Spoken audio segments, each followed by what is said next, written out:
जिल्हा परिषदेमध्ये अनुपमा तत्वावर परिचर सर्वांगात नियुक्ती दिलेल्या परंतु नियुक्तीच्या वेळेस वर्ग 3 ची आर्हता धारण करणाऱ्या 15 कर्मचाऱ्यांचं समायोजन करण्यात आलं। तर अनुपमा तत्वावरील 44 नवीन उमेदवारांना विविध सर्वांगत नियुक्ती देण्यात आली। तर 44 जणांना परिचर म्हणून अनुपमा तत्वावर घेण्यात आलं।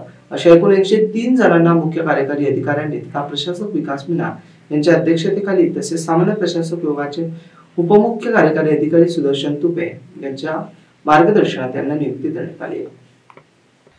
अशा एकूण 103 जणांना मुख्य कार्यकारी अधिकारी तथा प्रशासक विकास मीना यांच्या अध्यक्षतेखाली तसेच सामान्य प्रशासन विभागाचे उपमुख्य कार्यकारी अधिकारी सुदर्शन तुपे यांच्या मार्गदर्शनाखाली समुपदेशन पद्धतीने वर्ग 3 मध्ये सामावून घेण्यात आले। अनुपमा भरती आरोग्य सेवक 8, कंत्राटी ग्रामसेवक 14, स्थापत्य अभियांत्रिकी सहाय्यक 14 आणि पशुधन पर्यवेक्षक 1, अंगणवाडी पर्यवेक्षिका 1, आरोग्य सेवक 1, कनिष्ठ सहाय्यक लेख, त्यानंतर समायोजना ग्रामसेवक 2, आरोग्य सेवक 2। जिल्हा परिषदेच्या वेरूळ सभागृहात पार पडलेल्या समायोजन प्रक्रियेत एकूण 37 तर अनुपमा भरतीसाठी 88 जणांना बोलवण्यात आलं होतं, परंतु काहींना जी पदे हवी होती ती उपलब्ध नसल्यामुळे त्यांना ती देता आली नाही। त्यामुळे काहींनी मनासारखे पद न मिळाल्याने नकार देऊन प्रतीक्षेत राहणं पसंत केलंय।